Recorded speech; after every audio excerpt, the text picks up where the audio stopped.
single biggest online shopping day of the year is happening in China. Alibaba's Singles Day topping $38 billion in sales and setting a new record, though at a slower pace than a year ago. Despite a broader economic slowdown in China, the Chinese consumer still appears to be faring remarkably well.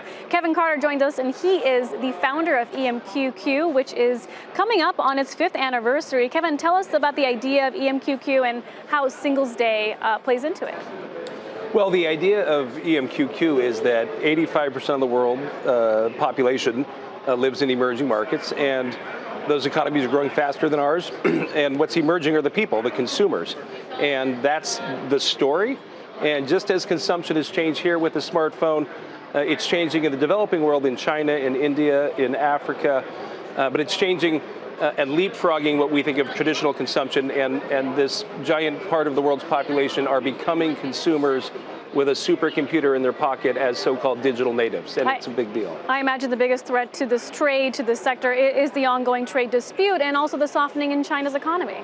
Well, China's economy has been softening in terms of GDP growth slowing for 15 years. The consumer growth remains quite strong, but to the points that were made earlier, sentiment has been the problem. The fundamentals of this story have been incredibly sound. I think it's the fastest growing sector in the world in terms of revenue.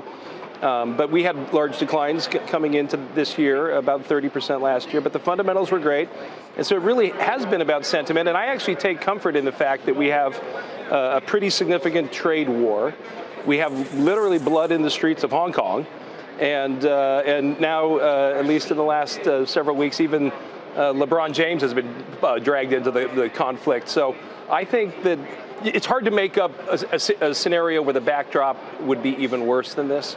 So I take comfort in the fact that we're not down that much today, and in fact we're up over 20% for the year. What are some of the major holdings in the EMQQ, and how did you select these constituents? Well, it's index-based, so we own every emerging markets internet company that's publicly traded, as long as it meets certain market cap. So Alibaba, JD.com. Alibaba, JD, Tencent, PDD, but also it's not just China. This phenomenon is spreading.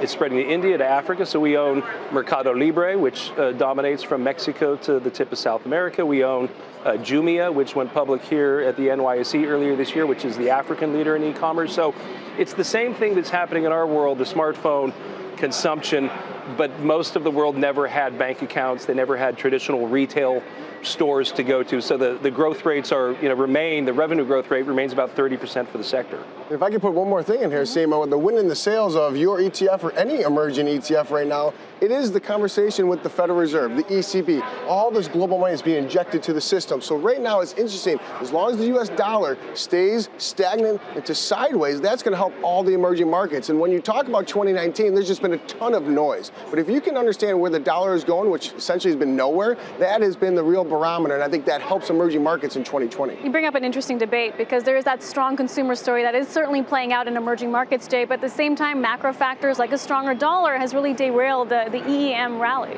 Yeah, but in emerging markets, it's a little bit different, because you look at something like China, which makes up about 40% of the emerging markets, and their impact is even broader than that. And it's such a top-down effort from that government to push consumerism, to push e-commerce, to get cell phones in people's hands. This is not just kind of standard economic organic growth. Yeah, this is the government saying we want people to buy stuff online right now. Interesting. Are you a buyer of any of these names that are in the EMQQ? We hold a lot of similar names in our China Consumer Discretionary Fund, and we're swimming in a similar direction. There's a real shift within China, within the emerging markets, to push consumerism rather than just being an export-led economy. And Kevin, have you been widening your search as more companies diversify their supply chain outside of China into other frontier markets like Vietnam and even India? Well, the supply chain element, the supply chain elements are relevant to the handset makers, and the handset makers are certainly part of the EMQQ story, but they're not holdings. We own just the internet companies, and so we don't care if they're on a Xiaomi phone or a Huawei phone. What we care is that they're accessing Alibaba, they're accessing Mercado Libre or PDD, and I think what was just said is accurate. This is a secular trend. This is a one-directional thing. But we've had computers for a long time. We've had the internet for a long time. 85% of the world's people are becoming consumers. They never had a computer. They never will have a computer the way we think of them. The smartphone will be the first and only computer for most of the world. And they're getting internet access as well. So it's a sort of a turbocharged growth story as these wave of consumers leapfrogs, uses the phone for their wallet. They skip the traditional bank system. And I think, as said, this isn't the traditional emerging market cycle. This is a combination of three mega trends all happening at the same time, which is driving this growth. Yeah. Any of these names have access to the U.S. consumer?